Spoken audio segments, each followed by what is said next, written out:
जय श्री राम, जय गौ माता। नमस्कार दोस्तों, स्वागत है आपको आपके अपने YouTube चैनल जय श्री राम वास्तु टिप्स में। दोस्तों, क्या करें सावन के महीने में और क्या ना करें, आपको बताऊंगी चातुर्मास के खास महीने की महिमा के बारे में। पूर्णिमा है 2 और 3 जुलाई को और हम 3 जुलाई को सावन के सभी नियमों को मानेंगे। लेकिन सावन का जो पहला दिन है वह 4 जुलाई प्रतिपदा से शुरू हो रही है। हम सावन में क्या करना है और क्या नहीं करना है, यह हमारे आज का मुख्य विषय है। सबसे पहली बात तो सावन महीने के अंदर कोई भी मांगलिक कार्य नहीं होते हैं। आप सोचेंगे शादी कर लें, आप सोचेंगे मुंडन करा लें, आप सोचेंगे घर शिफ्ट कर लें, तो बिल्कुल भी नहीं करना है। जो लोग सावन के पावन महीने में दुकान बदलते हैं, घर बदलते हैं, यकीन मानिए वह पूरे साल दुकान और घर बदलते ही रहते हैं। उन्हें दुकान पर फायदा होने के वजह पर नुकसान होने लगता है और प्रॉफिट भी नहीं मिलती है। अगर आप जॉब कर रहे हैं और आपका ट्रांसफ़र हो गया तब तो यह मजबूरी है, क्योंकि जॉब में कोई नखरेबाजी नहीं होते हैं, तो अब यह बात को टाल सकते हैं, बाद में घर शिफ्ट कर सकते हैं। सावन के पावन महीने में आप घर ना बदलें और आप शादी अभी ना करें। अगर आप सोच रहे हैं यह सब बेकार की बात है, इनमें कुछ नहीं होता, तो यह गलत है। आप सावधान हो जाइए, अब संभल जाइए आप सब। इस बार तो सावन वैसे 59 दिन का है, यानी कि हम सावन का पावन महीने 4 जुलाई से लेकर 30 अगस्त 2023 तक मनाएंगे और 30 अगस्त को रक्षाबंधन भी है। सावन का व्रत भी जो रखेंगे इस बार सबको 8 सावन के व्रत रखना है। सावन की महीना समर्पित होता है शिव को, क्योंकि मैं आपको बता दूं कि चातुर्मास के 29 जून 2023 को भगवान विष्णु सोने चले गए, सभी देवी देवताओं को भी साथ में ले गए। चातुर्मास शुरू हो गया है। हमारे पालन पोषण करने का अधिकार वैसे तो विष्णु भगवान को है, लेकिन विष्णु भगवान 4 महीने समुद्र में जाकर अपने मायके में लक्ष्मी जी के साथ आराम करते हैं, सोते हैं वहीं पे ही, और शिव पार्वती के साथ धरती पर आ जाते हैं और आपका हमारा पार्वती और शिव पालन पोषण करते हैं। इस चतुर्मास में शिव और पार्वती हमारे बहुत करीब होते हैं। अब हम कैलाश जाके तो शिव को नहीं बता सकते कि शिवा हम तुमसे कितना प्यार करते हैं, लेकिन हमारे आसपास कण कण में, धरती में, आकाश में, आसमान में, पेड़ में, पौधे में, हर जगह पर शंकर भगवान विराजमान हैं। और अगर ऐसे में हम शंकर भगवान की पूजा करने का मौका छोड़ देते हैं तो हमसे बड़ा मूर्ख और कौन हो सकता है। और इस बार तो यह मौका हमको 2 महीने लगातार मिल रहे हैं। जी हाँ, इस बार यह मौका बीच में अधिक मास, मल मास है जो हर 3 साल के बाद आते हैं, तो इस बार हमें सावन 2 महीने के हो रहे हैं। अब मैं आपको मल मास की कथा बताती हूँ। मैं आपको यह बता दूं कि भगवान विष्णु हिरण्यकश्यप को मारना था, लेकिन उसके पास भगवान का वरदान था। वह वरदान ऐसा था कि वह मर सकता है सुबह ना शाम, अस्त्र से ना शस्त्र से, और उसके बाद हमारे हिंदू पंचांग में 12 महीने में से किसी भी महीने में नहीं। भगवान ने उसे वरदान में बोला था कि तुम ना धरती पर मरोगे, ना आकाश में मरोगे, ना पाताल में मरोगे, तुम ना आदमी से मरोगे, ना पुरुष से मरोगे, ना जानवर से मरोगे। तो भगवान ने नरसिंह भगवान का अवतार लिया। नरसिंह भगवान का जो मुंह है वह तो शेर की तरह है और शरीर जो है वह इंसान की तरह था। और जब नरसिंह भगवान ने उसको मारा था तो तब ना सुबह थी ना शाम थी, तब गोधूली बेला थी।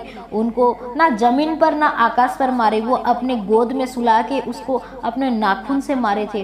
वो उसको ना अस्त्र से ना शस्त्र से, वह अपने नाखून से उसके छाती फाड़ के मारे थे।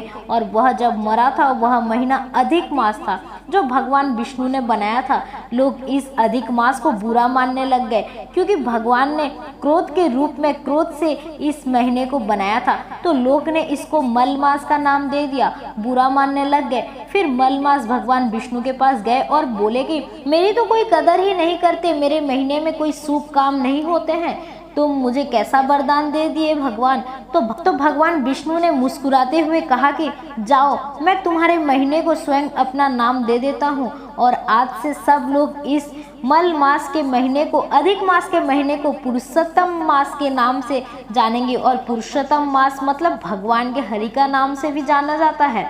अब मैं आपको बता दूं कि इस बार आपको 2 सावन मिल रहे हैं, तो जो भी रूल हमें करना है वह दोनों महीने ही करना है। सावन के महीने में क्या करें क्या ना करें, आपको गुस्सा नहीं करना है, आपको मदिरापान नहीं करना है, प्याज लहसुन नहीं खाना है। 2 महीने के अंदर इस बात का ध्यान रखना चाहिए, आपके मन शांत रखना चाहिए, पानी का सही प्रयोग करना चाहिए, पानी बर्बाद नहीं करना चाहिए, शिव की पूजा करनी चाहिए और अपनों का ध्यान रखना चाहिए। मूली बैगन बिल्कुल नहीं खाना चाहिए, बुराई से बचना चाहिए, जला हुआ भोजन नहीं करना चाहिए, बासी भोजन नहीं करना चाहिए, सावन के व्रत रखना चाहिए और आपको कावड़िया की सेवा करनी चाहिए। आपको कावड़िया की बुराई नहीं करनी चाहिए। कावड़ अगर आप लेने जा रहे हैं तो आपको सिर्फ भक्त की निंदा करने से बचना चाहिए। आप जैसे शिव की कृपा प्राप्त कर सके, आप उस गुणों को अपनाना चाहिए। आपको गाय और नंदी की सेवा करनी चाहिए,